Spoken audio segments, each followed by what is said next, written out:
Por sobre as nuvens existe um lindo céu.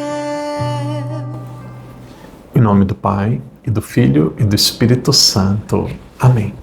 Queridos irmãos e irmãs, sejam muito bem-vindos hoje para mais um dia de meditação. Hoje nós estamos no dia 14, nós vamos meditar sobre os adultos não batizados. Oração pelas almas do purgatório. Ó Pai das misericórdias, Deus de infinita bondade, humildemente vos rogamos, tenhais piedade das almas santas que estão no purgatório, especialmente dos nossos parentes e benfeitores. Lançai um olhar propício sobre elas e chamai-as para a posse da pátria celestial. Lembrai-vos que elas são obras de vossas mãos e o preço do sangue preciosíssimo do vosso divino Filho Jesus. Dignai-vos, pois, usar com elas a vossa infinita misericórdia. Ouvi, Senhor, o pedido que vos fazemos com toda confiança, em vista dos merecimentos da paixão e da morte de Jesus, e fazei que elas fiquem consoladas, indo gozar, sem demora, aquela glória imortal que tendes preparado para os vossos eleitos. Misericordioso Jesus, tende compaixão das almas do purgatório. Dai-lhe, Senhor, o eterno descanso, e entre os resplendores da luz perpétua, fazei que descansem em paz. Pai nosso que estais no céu, santificado seja o vosso nome, venha a nós o vosso reino. Seja feita a vossa vontade, assim na terra como no céu. O pão nosso de cada dia nos dai hoje. Perdoai-nos as nossas ofensas, assim como nós perdoamos a quem nos tem ofendido. E não nos deixeis cair em tentação, mas livrai-nos do mal. Amém. Ave Maria, cheia de graça, o Senhor é convosco. Bendita sois vós entre as mulheres, e bendito é o fruto do vosso ventre, Jesus. Santa Maria, Mãe de Deus, rogai por nós, pecadores, agora e na hora de nossa morte. Amém. Glória ao Pai, ao Filho e ao Espírito Santo, como era no princípio, agora e sempre. Amém.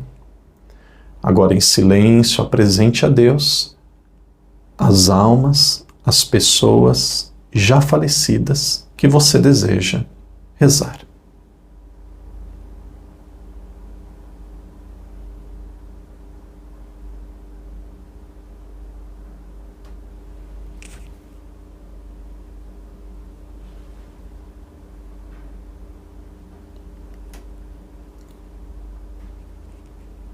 Queridos irmãos e irmãs, sejam muito bem-vindos para mais um dia de meditação. Hoje é o 14º dia. No dia de hoje, vamos meditar sobre os adultos que não foram batizados e acabaram falecendo. O texto de hoje se encontra no Evangelho de São Mateus, no capítulo 22, no versículo 34 até o versículo 37. São Mateus 22, 34 a 37. O texto diz assim: Os fariseus, ouvindo que ele fechara a boca dos saduceus, reuniram-se em grupo e um deles, a fim de pô-lo à prova, perguntou-lhe: Mestre, qual é o maior de todos os mandamentos? Aqui é o versículo principal. Ele respondeu: Amarás ao Senhor teu Deus de todo o teu coração, de toda a tua alma e de todo o teu espírito. Esse é o maior e o primeiro dos mandamentos. E aí, podemos seguir um pouco adiante, ele diz assim: o segundo é semelhante a esse: amarás o teu próximo como a ti mesmo. Desses dois mandamentos dependem toda a lei e os profetas. São Mateus, capítulo 22, versículos de 34 a 40.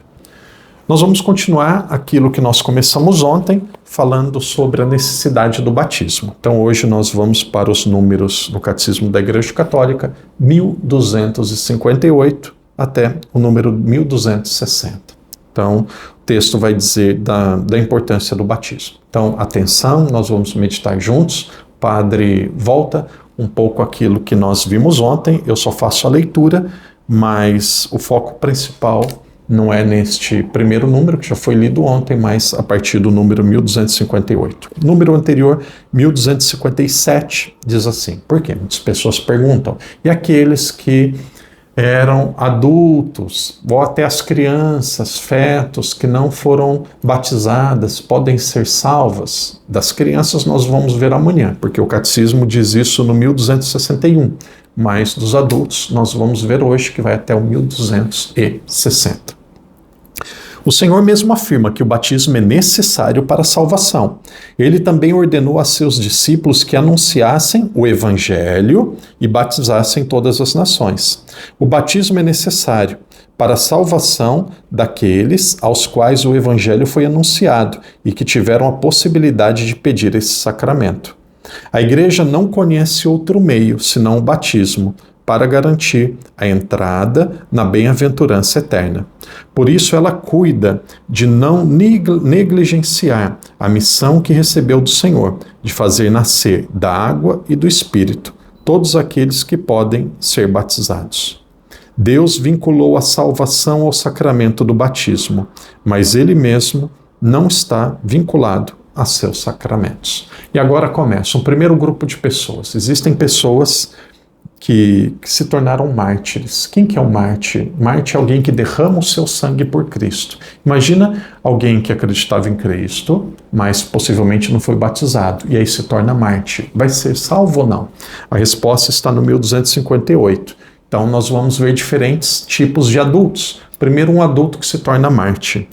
Desde sempre a Igreja manteve firme a convicção de que as pessoas que morreram em razão da fé não foram pessoas assassinadas. De repente tem alguém que leva uma bala perdida na cabeça. Ah, é mártir, está no céu. Não, uma bala perdida não é por causa da fé. Por causa da fé, se alguém disser assim, se você acreditar em Deus e for católico, eu te mato. Sim, eu acredito. Opa, isso é mártir.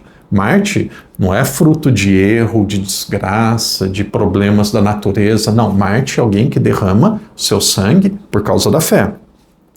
Desde sempre a Igreja manteve a firme convicção de que as pessoas que morreram em razão da fé, sem terem recebido o batismo, são batizadas por sua morte, por e com Cristo. Esse batismo de sangue, como o batismo, como o desejo do batismo, acarreta os frutos do batismo sem ser sacramento. Então alguém que é mártir está batizado, é um batismo vermelho.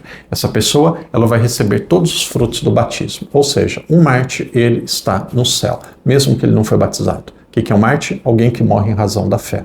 Adulto sem batismo, aqui é um grupo muito pequeno, mas se alguém foi morto por causa da fé, esse está no céu. Agora, outro grupo de adulto que possivelmente não recebeu o batismo, vamos ver sobre esses. Esses são os catecúmenos. O que é um catecúmeno? Alguém que está se preparando para ser batizado. Imagina, está se preparando para ser batizado e aí de repente falece. O que a Igreja pensa?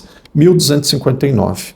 Para os catecúmenos que morrem antes de seu batismo, seu desejo explícito de recebê-lo, juntamente com o arrependimento de seus pecados e a caridade, garante-lhes a salvação que não puderam receber pelo sacramento. Tem desejo de ser batizado, não deu tempo, não conseguiu. Essa pessoa, ela está arrependida dos pecados. Tem o desejo de ser batizada. Era uma pessoa que era caridosa. Essa pessoa, ela vai se salvar sem receber o sacramento. E aí tem um outro grupo, esse é o grupo da maioria das pessoas que não conheceram a Cristo, não tem tanta presença na igreja, e isso, o que vai acontecer? Então, normalmente nós falamos sobre essas pessoas, 1260. Sendo que Cristo morreu por todos e que a vocação última do homem é realmente uma só, a saber, divina, devemos sustentar que o Espírito Santo oferece a todos, de um modo que só Deus conhece, a possibilidade de se associarem ao mistério pascal. Todo homem que, desconhecendo o Evangelho de Cristo e sua Igreja, procura a verdade e cumpre a vontade de Deus segundo o conhecimento que tem delas, pode ser salvo. Pode-se supor que tais pessoas teriam desejado explicitamente o batismo, se tivessem tido conhecimento da necessidade de recebê-lo. Então o texto diz: todo homem que, desconhecendo o Evangelho e Cristo, que procura a verdade e cumpre a vontade de Deus, segundo o conhecimento que tem delas, pode ser salvo. Como que essas pessoas vão ser julgadas? Existe algo chamado virtude natural, a temperança. O que é a temperança? Virtude natural é algo que nós recebemos quando nós passamos a existir, quando acontece a fecundação do óvulo. Quando o ser humano passa a existir, nós recebemos algo chamado justiça, algo chamado virtudes naturais. A temperança, a capacidade de utilizar dos bens criados por Deus de forma correta. Temperança, justiça, capacidade de dar a cada um o que lhe é devido. Depois nós temos a fortaleza, a capacidade de buscar o bem, a capacidade de resistir ao mal, a fortaleza. Depois nós temos a prudência, capacidade de evitar o mal e procurar o bem. A raiz, a mãe de todas as virtudes, porque uma pessoa que é prudente, ela acaba tendo todas as outras virtudes. Então uma pessoa que não é batizada, ela vai ser julgada pela vivência destas 4 virtudes que todos têm. Como que viveu a temperança?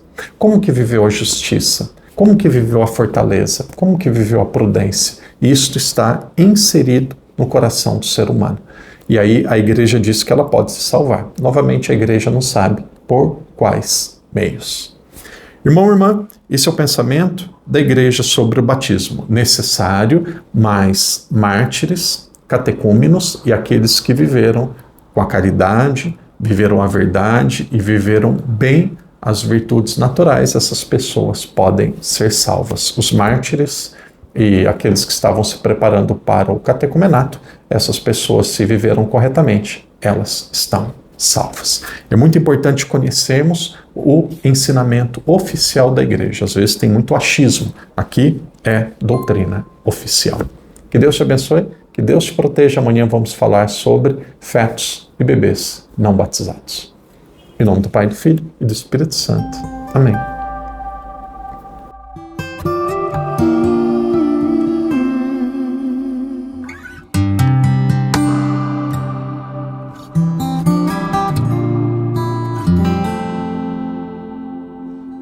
Sobre as nuvens existe um lindo céu,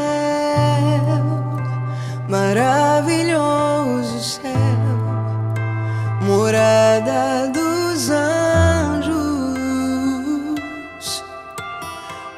Sobre as nuvens existe um trono, cujo rei está sentado à direita de Deus. Céu, lindo céu, é o lugar onde eu quero viver pra sempre.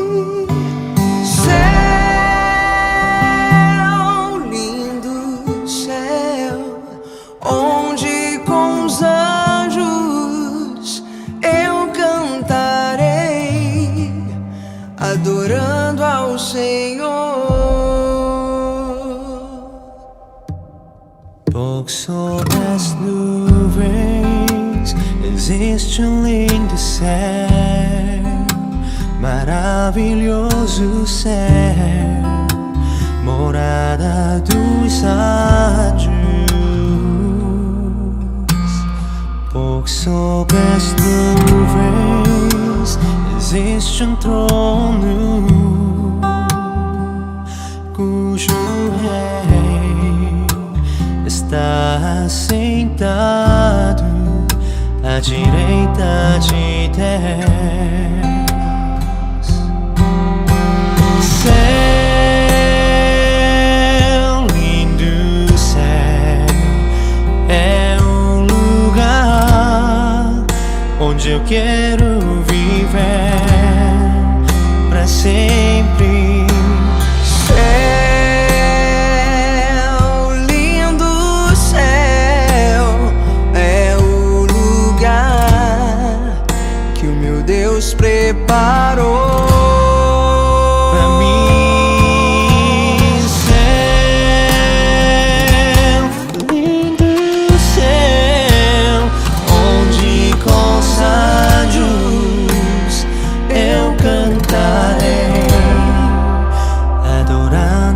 Senhor.